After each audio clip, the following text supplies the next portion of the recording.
Get ready. 10 seconds. 5 seconds. Start. Mr. Vice Chairman, sir, the most dramatic event of the last year and perhaps the most significant in the history of Free India was the underground nuclear explosion. The President's address has taken due note of this event and the President has rightly congratulated our nuclear scientists and engineers on this important achievement.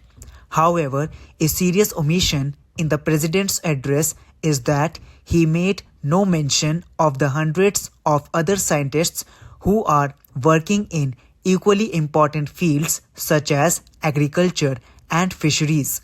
Particularly this year, when agriculture has become the whole pivot of our national progress, I would have liked the President to have made at least a mention of those dedicated scientists and technologists who have been doing brilliant work for the development of our countryside.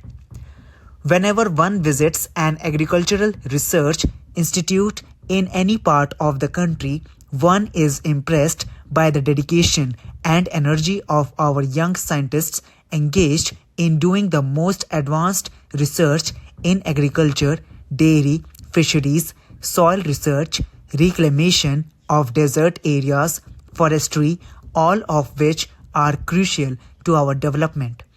At the same time, one gathers the impression that there is a great deal of frustration in our scientists today on account of lack of encouragement and the poor conditions in which they often have to work.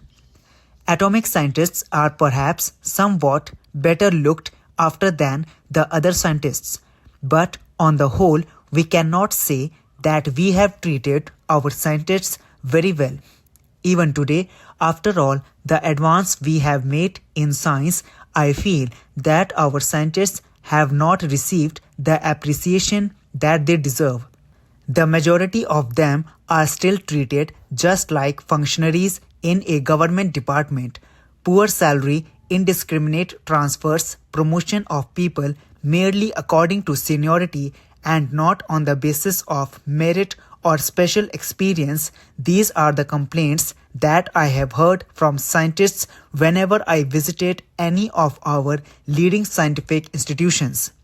I suggest, sir, that the time has come when we should not only raise the prestige of our scientists community but also substantially improve their material rewards and conditions of work. When I say material rewards, I do not mean just salary. More important is the kind of working and living conditions we provide for the scientists, how far we can reduce their domestic worries so that they can concentrate on their work. It should not be beyond the means of our government to provide our scientists cheap housing, special educational facilities for their children, concessional travel facilities and so on. Sir, in almost every socialist country, particularly in the Soviet Union, scientists are treated as the cream of the society. In India, if we look around, who are the elite of our society? Contractors, exporters, advertising executives and film stars. When you think that after all, what our exporters and businessmen sell are largely the products of our brilliant researchers, it seems great injustice that those who sell the products should get most of the benefit and very little goes to those who have developed the products. Therefore, sir, it all comes down to the question of the kind of values which we have to set in our society. Unless we make a radical change in our system of values and priorities, our progress will continue to be lopsided and haphazard as it has been in recent years. It has become more evident now than ever that only through advanced science and technology we can improve the conditions of the vast masses of our people who live in the rural areas. While I do not deny that traditional occupations and cottage industries should continue to be an integral part of our rural life, we can at the same time transform the economy of the rural areas by bringing modern science into these regions. Rural electrification, medical care, schools, modern methods of agriculture, cheap housing, dairies, and fisheries, all these things can be brought to the rural areas if we make the best use of our scientists and if we organize our efforts in such a way as to spread scientific knowledge to the rural population and also provide them facilities to use this knowledge.